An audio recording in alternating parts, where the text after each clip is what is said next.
Hello, everyone. I'm your host, Nick Watts, and welcome to another episode of College Football Under Review, a show made by a football fan for football fans everywhere. In this episode, we've got statistics and trends of the past 11 national champions of the college football playoffs, our show's ideas of who will be America's team and others that have potential to be that team moving forward into the season, and a current wave of Title IX appeals are currently underway against the $2.8 billion payments to athletes from the House versus NCAA settlement. And as well, we can't forget that there's something I got to get off my chest. All this and more as we take more college football under review. So a lot of times we really ask ourselves as football fans, what does it take to be a national championship team? Well, thankfully, you're subscribed to the show, and we're here to answer those questions and the qualifications that could be the difference maker in this upcoming season. So in the last 11 years of the college football playoff, I'm going to give you some statistics that kind of will give us a parameter of some early preseason takes and give us kind of a formula for what we could see the championship team ultimately being. Now, at the end of the season, I'll state this again later once we finish this segment, these are kind of just statistics that I've pulled together, and it's nothing concrete in our show's typical viewpoint against who we think the national championship contenders are or who will win the national championship. These are just something fun to look at as when we get to, as I'll state later, the beginning of the season, the week before week 0, we're going to give our entire predictions for the upcoming 2025 college football season. And so when I put up these statistics, it may look a little confusing what's going on screen. And I just want to state that if you're watching this on YouTube or the video aspect of Spotify, we have the number being first, which is how many teams have won that or have existed in that category out of 11. So if you see 5 / the percentage, that's going to represent this has happened 5 times, and this is the percentage that it accumulates within those past 11 years. So just want to restate that again. We're going over the past 11 years. The first number is how many times it's happened. The / equates to the percentage that number has happened in the last 11 years. Just wanted to state that in case it looked a little confusing when we look at everything. So out of the past 11 college football playoff champions, and we're only looking at the playoffs, we could look at the BCS and AP, but I didn't really want to do that because ever since the college football playoff era has begun, it's been a different sort of pattern that has gone throughout the college football atmosphere. And so that's why we're only doing the last 11 years and not like the last 25 or something like that, because the playoffs are a completely different entity than they were during the BCS era. And when we're looking at it, the past college football champions per conference have been 6 out of the SEC, which is 54.5%. We have 3 out of the Big Ten, which is 27%, and 2 out of the ACC, which is 18% of the champions, both being Clemson. Teams that have won their conference as well as going on to win the national championship have been very favorable, as it has been 8 out of the 11 teams that has been the case, and that's 72% of the national champions. And one thing that's really interesting to look at is that there's only been one preseason number 1 team going into the season to actually end up being number 1 and winning the national championship. And that is literally only 1%. And that is the 2016 team, Alabama. So a lot of these teams, it's kind of a middle ground to have an offense inside the top 10. So it doesn't have to, that's almost 50%. So it doesn't have to be the best offense. It just has to be a good offense going into the playoffs. But the caveat on the opposite side of that field with the defense, 8 out of the last 11, 72%, have had a top 10 defense to end up winning the national championship. So obviously a defense is much more important when going into the season and the postseason. And the Heisman player and winner on the championship team is only 3 out of 11, and only one being a QB. That was the fabulous Joe Burrow. And it really shows that, a Heisman winner doesn't mean you're going to win the national championship. It's going to help your case. Obviously, you've got a generational talent on your team and a playmaker that's going to give you an edge against some teams, but it's not a make or break stat, which is interesting in my opinion, since we claim that the Heisman winner is the most dynamic and the best player in college football. But that doesn't always mean that he's going to be on the best team. It just means that his talent has taken his team to new heights. That's just my opinion. And one thing that's really been interesting since the start of the 4-team playoff started, and now with the 12-team, there have only been 4 number 1 seeds to win it, 3 number 2 seeds to win, 1 number 3, and 2 number 4 during the 4-team playoff, and then the other one being the number 8 seed, Ohio State. So the number 1 seed has only won 36% of the time, while the rest of the field has won 63% of the time. And which is really interesting because it shows that just because you're the number 1 seed doesn't mean that you're guaranteed to win the national championship. You probably have more pressure than any other team going into the national championship, which is interesting to think about. Does that number 1 seed put more of a target on your back or more pressure on you? It's probably both, but it's really interesting to see that the number 1 team doesn't mean that you're the best team in the playoffs. So with all this hard data collected, we are going to assume what the winner could look like this season based on these statistics. And this is kind of a little paragraph summed up of what the team has to have quality-wise in their season leading into the postseason and finishing out the season. So this is in no shape or form our prediction or what will happen.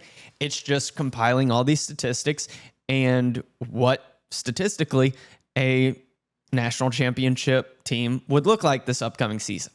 And this is how it goes. An SEC team, most favorably behind the Big Ten and ACC, who wasn't the number 1 preseason team coming into the season. So Texas is the number 1 team coming into the preseason currently. So they're automatically nixed unless they can add to the 1% that the 2016 Alabama team had. And this team also has to have an above average offense complemented with a dominant defense. Dominant being that over half of the championship teams have really had a strong defense.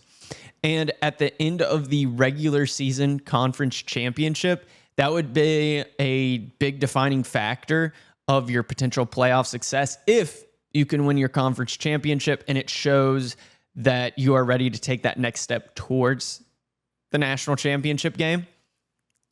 And this team that ultimately wins isn't desperate if they don't have the Heisman winner, but it's always a plus. And they don't need to be a number 1 seed and would most likely prefer not to be.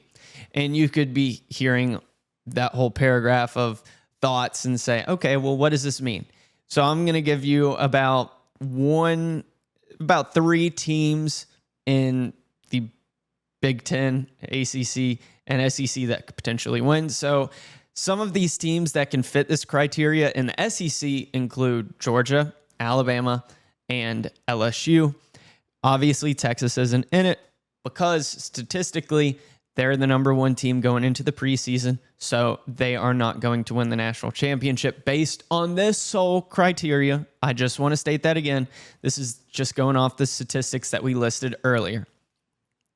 And outside of the SEC and more into the Big Ten, the 3 teams that kind of fit this parameter are Penn State, Obviously, they're probably going to have a decent offense if they can get more wide receivers and if Drew Aller continues to be a competent quarterback in his playmaking abilities, which he seemed to be last season.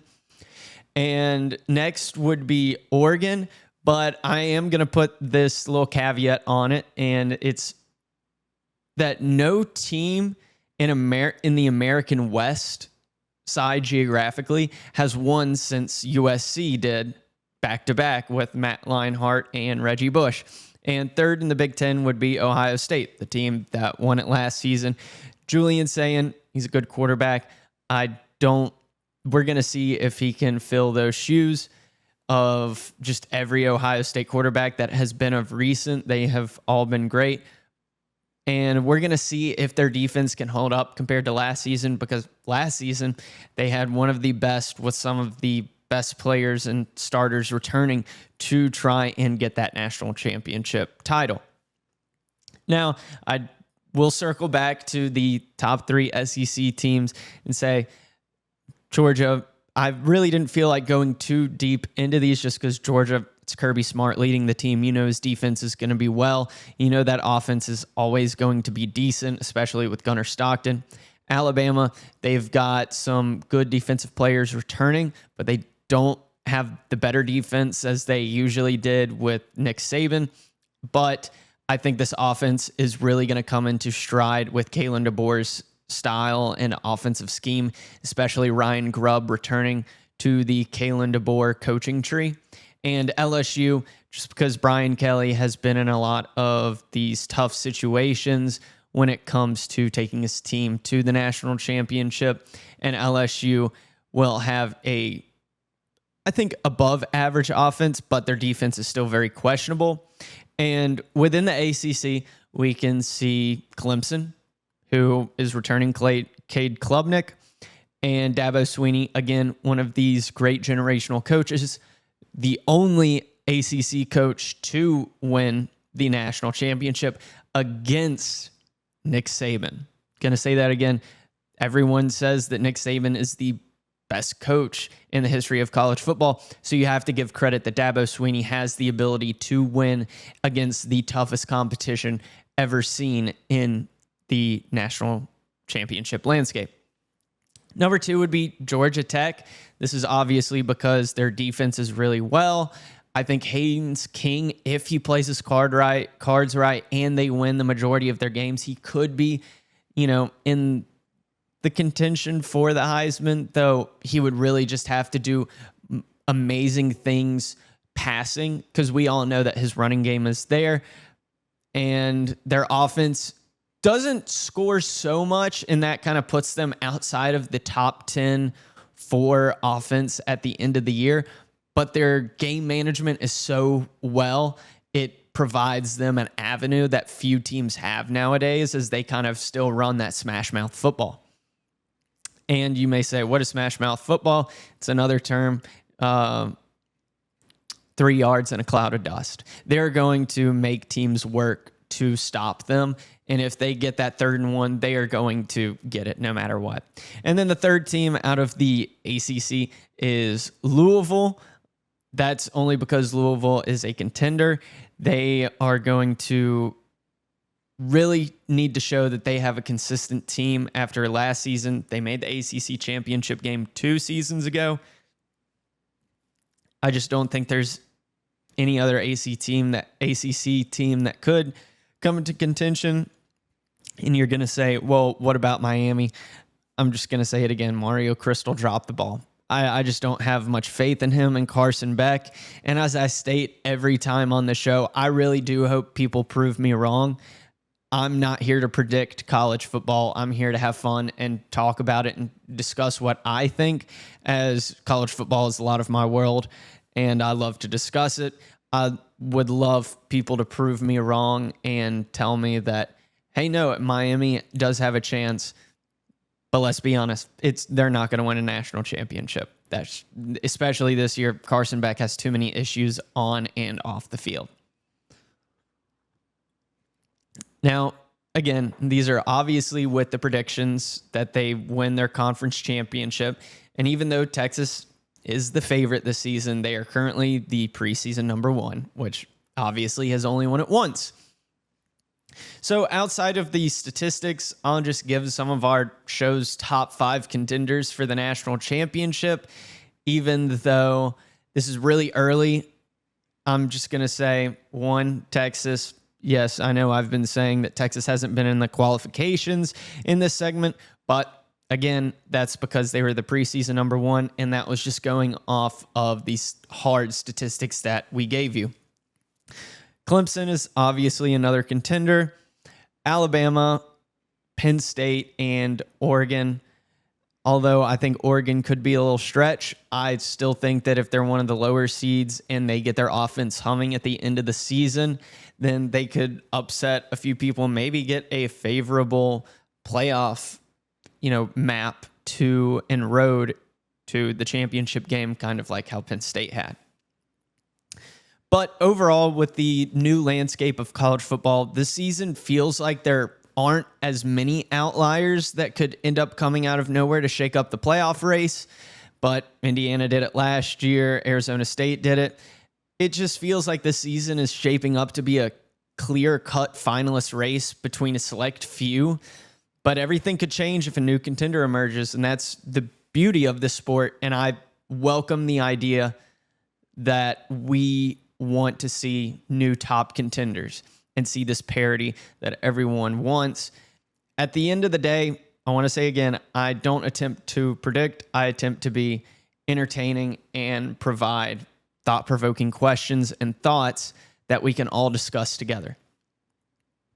And when we get closer to the season, I promise we'll have a full-on episode before week 0 dedicated to our final predictions for the season. We're going to go everything. We're going to go over the Heisman race. We're going to go over our conference champions. We're going to go over the 12-team playoff and how that playoff is going to shake out. We are going to give you everything. You know why? Because we take the entirety of college football under review. So with that segment out of the way, I don't know about you, but I personally love this country and I love this sport. And something we like to give a little title on for a program every season is America's Team. And so in this segment, we're going to be discussing some potential America's Team and who could possibly capture the hearts of America. And before we go into this discussion, I just wanted to give a little criteria of how we kind of went about these potential teams that could capture the hearts of Americans and who the American people, despite rooting for your own fan base, whenever you finish watching your game, you're going to root for this team, even though you don't really have a connection to it, or you just love their style of offense, you love the coach, you love the players, you just love what they represent. And some of the criteria that we went into for figuring out some of these potential America's teams are, 1, they are a fun team to watch week in and week out. You're not going to root for someone that's boring unless you're a defense guy, and all credit to you. Defense, I love defensive games as well, but I don't know if we all like a 3-2 kind of game like South Carolina and Auburn had in the 2007-2008 season, one of those. But our second criteria is an up-and-coming contender that the program and the country wants to succeed. So this is a program that is up-and-coming in the ranks of, they weren't at the title contention or playoff contention, but now they're starting to get up there. And you kind of want to see them get in and say, well, what's going to happen if we do let them in? Let's put them in there. I want to see them succeed and get in there. Number 3 is, I think that a figurehead, whether it be a coach or player, that has, as we would put it, that dog in him, or he's an overall likable player or coach, really does put into this good face to lead America's team forward. There's always got to be a good figurehead that gives us entertaining content and gives us a reason to really push for them. And our last criteria is a team that does have a shot at the playoffs or could make a potential run into the playoffs or throughout the playoffs as they go on. Got to get some water. But outside of that, let's get into some of the teams that could make it into the American Hearts. Now, I know that this show has mentioned this first team a lot this offseason, and that's because I personally love them, and I think the sentiment is felt around Georgia Tech, especially within the Southeast. Brent Key is a football guy through and through that has brought Georgia Tech not back to what they were, but sure enough is on the cusp of it from where they were in the 90s and 2000s. Haynes King, previously mentioned in our last segment, is so dynamic in his development in the option attack, and combined that with his playmaking abilities within that system, you just have to keep them in your thoughts each week during this season. The Jackets have had one of the best recruiting classes they have had in recent years, and many expectations have really fallen upon them this year after their performance last season. All I know is, and that I can say, is that if the season shapes out the right way for them, I know that the entire country will continue to tune into their season, and especially the Miami-Georgia Tech game. Georgia Tech has beaten Miami the last 2 years, but Georgia Tech's going to have to go to Miami. That's going to be a hard game, and especially at the end of the season, Georgia versus Georgia Tech and that rivalry game, as I'm sure it's going to be another classic as it was last year in the dramatic fashion that Georgia came back and had all those overtimes. So the next team that we have is Boise State. I believe, as always, that this team has been on the population's mind ever since the Kellen Moore era happened at the university in the late 2000s. If you have not seen his highlight video, I definitely encourage you to go watch it on YouTube. He is the winningest quarterback in all of college football, going 50-3. Amazing guy. There's a reason that he is the head coach of the New Orleans Saints now in the NFL.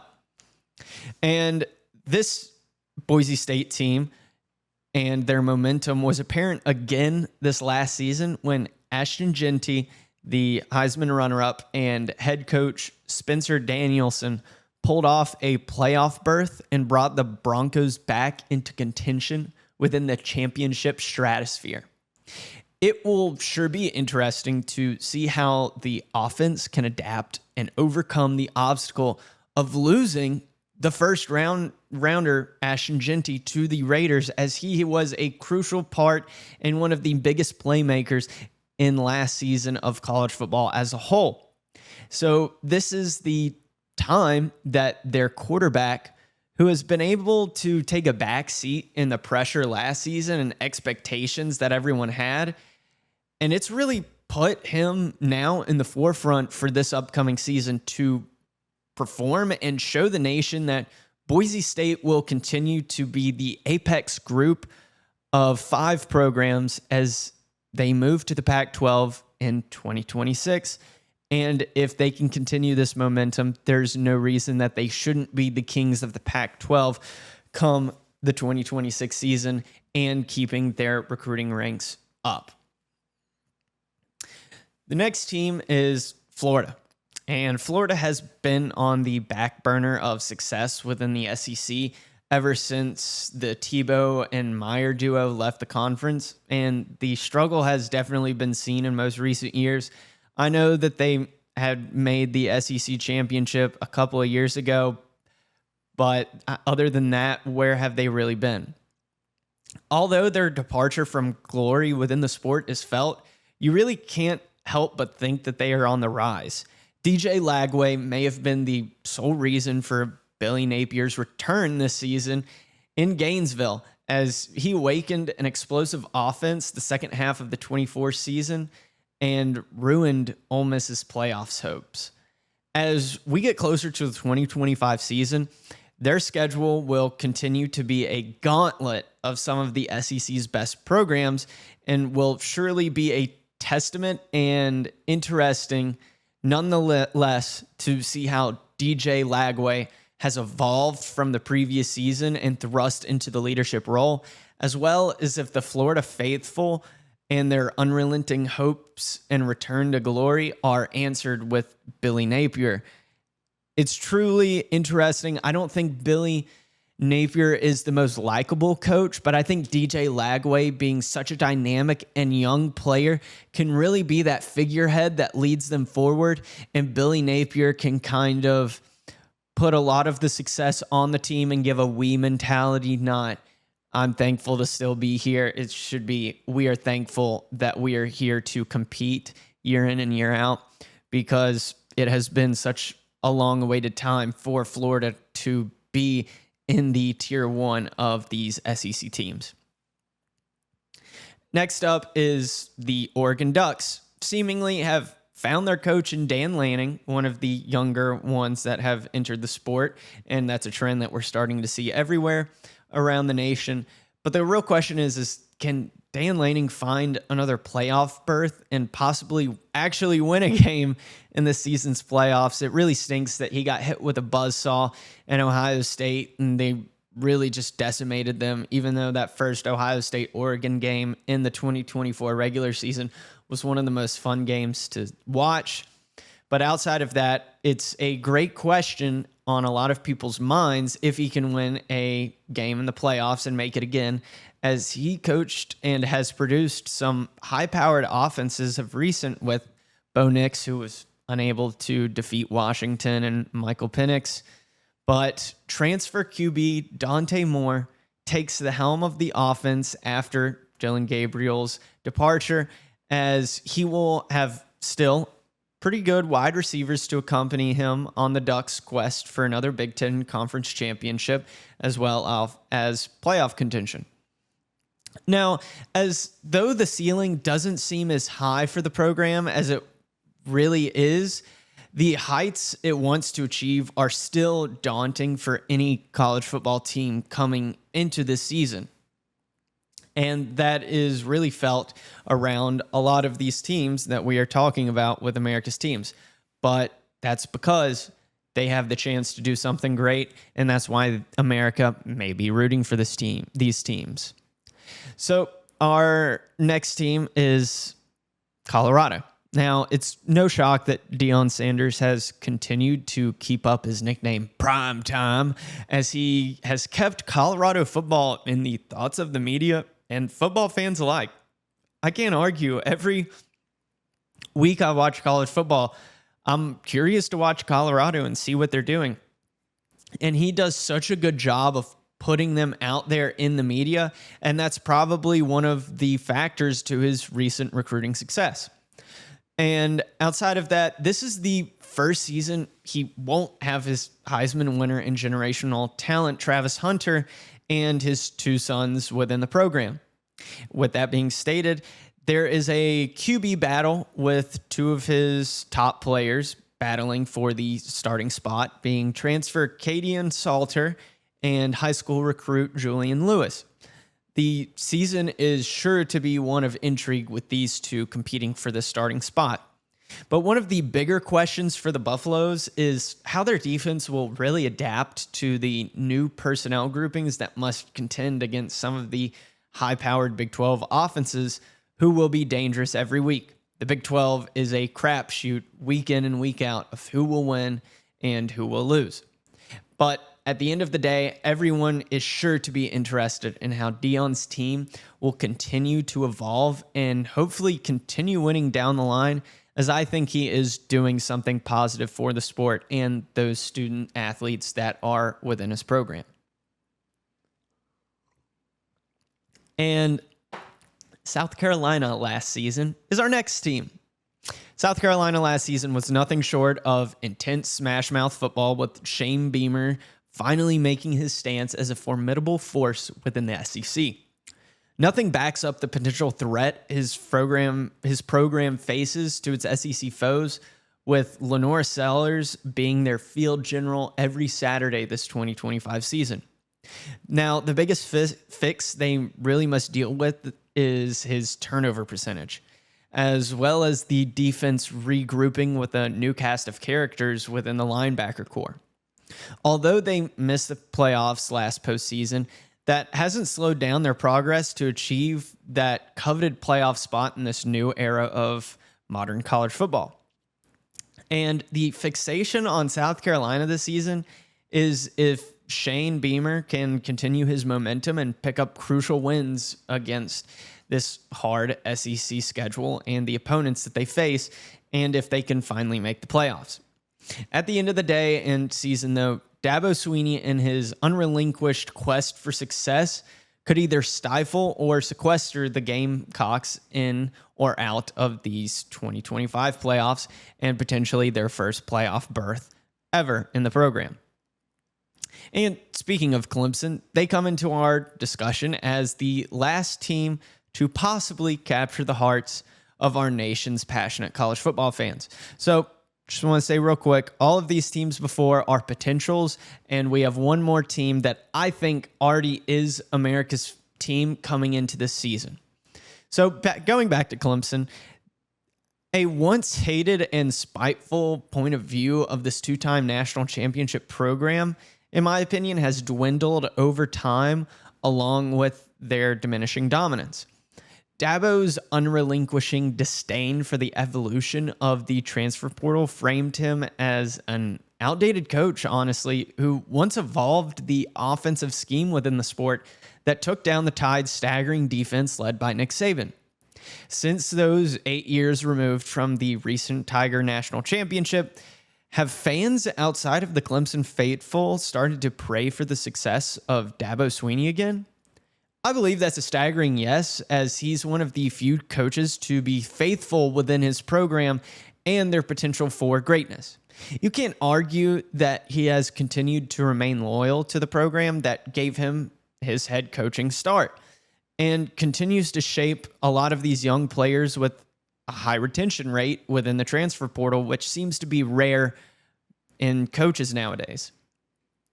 This team returns the majority of its starters that have stuck with the process and the hope of something awesome within the program's legacy in the last decade. Cade Klubnik will be surrounded by a great receiving core complemented on the other side of the field with the Tiger defense, with the only question of stability really being the defensive back core. The real stress test, though, of their championship woes will easily come week 1 against LSU and Thanksgiving weekend against South Carolina in their rivalry matchup. Outside of that, though, it almost seems regular that the Clemson Tigers will win the ACC and recapture the American faithful in their hearts, who of which have mostly placed a future bet for them probably to win the national championship this season. So with all those potential teams out of the way, at the end of the day, I believe America's overall team is none other than Arizona State.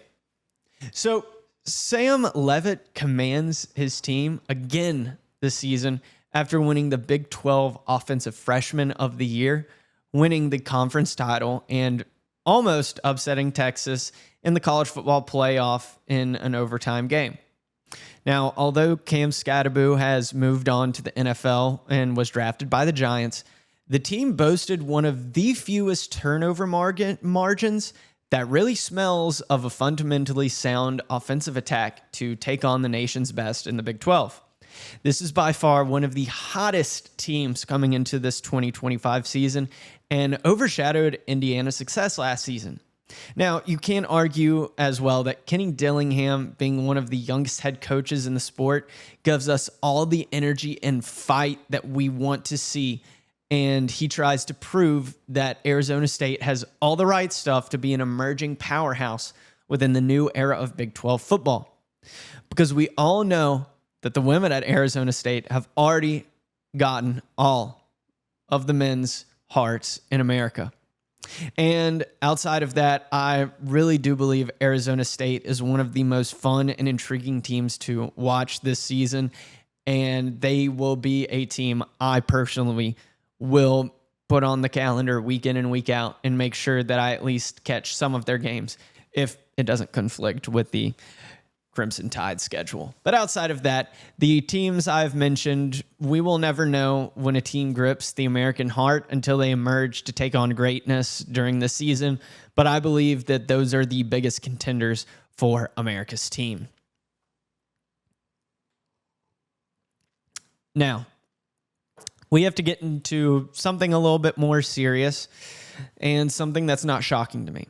And that not shocking thing is the House versus NCAA settlement case. It has already stirred and is already overflowing the pot of controversies within the college sports world. So if you haven't already seen our latest episode, we went into our thoughts and analysis of the House versus NCAA settlement. And guess what? I told you that women athletes and Title IX would become an issue, and that's exactly what we're about to discuss. So a collection of women's sports athletes within college sports are planning to appeal the court's decision, arguing that the payments and how they will be distributed violates Title IX and, more crucially, the equity part of Title IX. So with $2.8 billion in back pay to former athletes, the commission has already $285 million ready to distribute when they become effective and active on July 1st. They're just waiting for the court's approval, and they have to wait till July 1st until they can really do anything, as when they finally have legitimacy within the legal world and college sports world. But get this, the House settlement allocates $2.4 billion to men and only $102 million to women, which is absolutely ludicrous when we think about some of these colleges with such successful women's programs. The House settlement used a formula to determine how to distribute money across the board. Football and men's basketball athletes who received full scholarships in these power schools from 16 to 24 are set to receive around 90% of the settlement's money. Women's basketball will receive about 5%, and all other athletes will split the remaining 5%. So this Judge Wilkin oversaw the settlement in California, and she thought, let's leave the door open for appeals on the Title IX grounds. However, it was not directly addressed in the settlement's legal decision, and it left the defining of Title IX's compliance up to the schools and governing bodies across the nation. Now, for California being so progressive, I cannot believe that the courts decided to completely disregard the adequate play for female athletes found within the world of college sports. You may argue they don't bring in more revenue than the men's sports, but I'm going to say this and state this multiple times in this. This isn't professional sports. Okay, this is not professional sports. This is collegiate sports. Men and women are in the same institution. Therefore, they should be paid the same. If you want to argue with me on that, fine, argue. But that's just something that I believe is completely misconstrued. If we want to say, yes, the men bring in more revenue than the women, at the end of the day, they're both in the NCAA. So I think it's completely egregious that they should be paid differently if they're within the same program. So this is a quote from The Athletic from one of the players that is filing this appeal, Drum.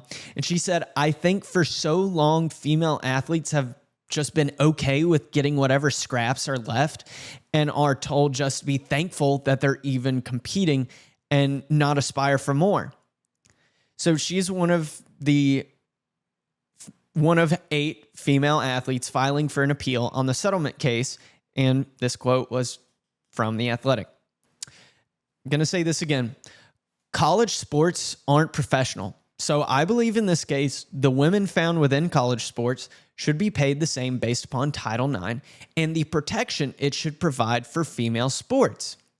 If the courts do not get this right and set a precedent then and now, I expect that a large chunk, if not all collegiate institutions in D1 will have the worst court case headache of their lives, as cases are going to continuously be brought against them based on Title IX.